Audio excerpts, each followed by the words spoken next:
Hey, hey, beautiful people, it's Betsy. Happy Monday. Hope everybody's day, everybody's week has gotten off to a phenomenal start. Mine sure has. So many fun things going on. My question for you beauties today is, are you sick and tired of being sick and tired? Have you struggled enough yet? And I'm really excited about the information I'm going to share with you, so don't go anywhere. For those of you that don't know me, I help network marketers to get out of their heads, to master their mindset, so they can build the business of their dreams, whatever that means to you, whether it's $500 a month or $500,000 a month or whatever you're looking for. If you don't get this stuff straight, you're never going to get there. I don't care how many leads you have. I don't care what you've got going on. If this stuff isn't right, you're never going to get where you need to go.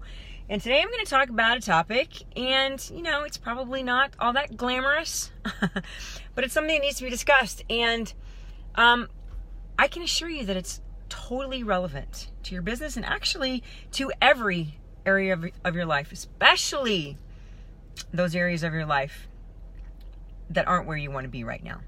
So hang with me and don't you dare touch that dial. So my message revolves around John 1 through 15, and don't worry, I'm not going to read the whole story, but I'm going to give you a brief overview.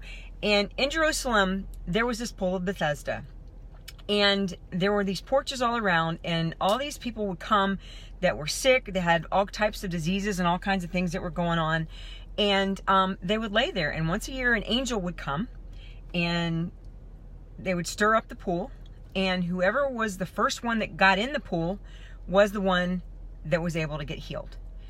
And the angel didn't come back again for another year. So basically, one person, 1 year, and that was it. And you had all these people that were staying there.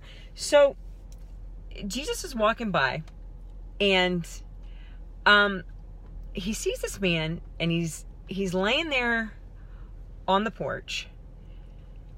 And he walks up to him, and he says, dude, do you really want to be well? Do you want to be healed?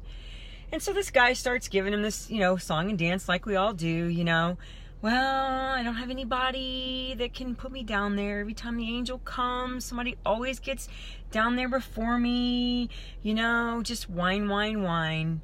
And so, Jesus, the most compassionate being that ever walks this planet. What does he do? Does he go up to him and say, oh, you poor guy, I feel so bad for you. I'm so sorry that this is happening to you, and just kind of pat him on the head? No. Jesus tells him to rise, take up your bed, and walk. Okay? So basically he's telling him, pick up your mess and move on. Guys, we've all got messes in our lives. We've all been through something. But the problem is, those messes, they can and they will 100% stop the destiny that God has for your life. And you have to allow him to heal you, okay? Because the old wounds that you have that are buried right now, they never die. They just resurface later on, and they're bigger and they're badder than they were initially, okay? And yes, badder is a word, because I said it. You see, guys, hope is the anticipation that something good is going to happen in your life. And the longer that you allow that hurt, that mess, so to speak, to control you, the harder it's going to be to let go of, because you're just so used to wallowing around in your own pity party that it's turned into a habit, a very unhealthy habit, but it's destroying your hope. Have you ever felt that way? Like, just when everything gets bad, that you just, start this pity party, and then it just gets a downward spiral? I know I've been there, okay? So what is it that's stopping you from living your life to the fullest? What is it that's stopping you from stepping into the purpose that God has for you? What is it that you keep running back to, okay? Take it from somebody who's been there. Guys, I did it for years. But what I came to realize is that all those people that were joining in my pity party, all those people that pitied me and felt sorry for me, they were only prolonging my mess. And they were prolonging any healing that I could possibly have had. You know, I even paid professionals that just ended up pitying me instead of getting tough and actually really helping me.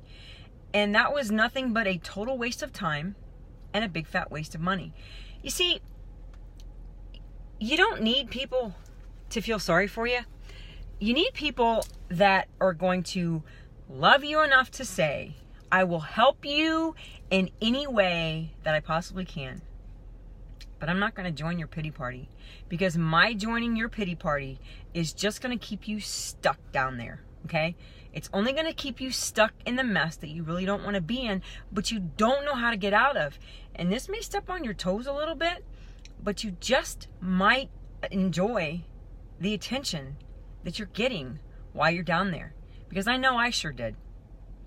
You know, I heard a message from, I think it was Joyce Meyer one time, and she said that you can be pitiful or you can be powerful, but you can't be both. You see, choosing powerful is a decision, and it's a decision that only you can make. Cleaning up your mess is a decision, and again, it's a decision that only you can make. But what you got to understand is you can't take 2 steps forward in powerful and then 3 steps backwards in pitiful, because that's called double-minded, and you're never going to get anywhere doing stuff like that. You see, God will change everything that you allow Him. I'm going to say that one more time. Allow Him to change. He will heal you in every area, every place that you've ever been hurt. He will give you beauty for your ashes, but only if and only if you give up the ashes. You see, you can't be powerful and pitiful at the same time, and you can't have beauty and ashes at the same time. I can assure you it's going to hurt. Healing always is. It's always messy. But consider the alternative. Is it not messy right now? Are you not longing to do something that you won't allow yourself to do? By procrastination, by sabotage, whatever it is that's stopping you right now? You see, guys, I had so much stress in my life from the conflict that I had, from literally ripping myself apart every single day, knowing that I was created for greatness, but not allowing myself to step into it because of all of the limiting beliefs that I had, that I literally crashed my entire endocrine system, and I was so exhausted that I couldn't even get out of bed. Okay? But on the flip side of that, I was at a point that I finally just waved the white flag and said, okay, God, I'm done. I can't move. I can't get up. I can't do anything. Let's fix this. Okay? Did it happen overnight? Absolutely not. And of course, you know, I question consistently, are we doing this in the right order? Shouldn't we maybe be fixing this first or whatever, you know? And God, being the loving Father that He is, was just like, you know, shut up. I got this. He knew exactly what He's doing. Guys, not only has He given me beauty for my ashes, but He's turned my mess into a message that is actually helping women all across the nation. You see, you're here for a purpose, okay? Things don't happen in your life by accident. You got into this industry for a reason. But if you don't clean up your mess and you don't start moving forward and you stay stuck in the small you, all the lives that you have been called to impact are never going to be impacted by you. Not to mention, you'll never realize your dreams, okay? And you're going to spend the rest of your life in regret, wondering what if. But when you allow yourself to get to the other side, when you are free from the mess, from the guilt, from the hurt, from the shame, from the resentment, from the bitterness, from the anger, when you get free from that roller coaster ride of all the negative emotions that you spend your life 24 hours a day that's surrounding whatever it is that you are still clinging so desperately to. Can you tell that I had a few of these negative emotions?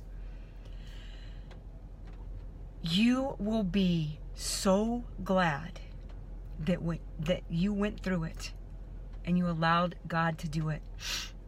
Guys, God loves you so much, and He has such an extraordinarily amazing life for you. Please don't die with the music inside.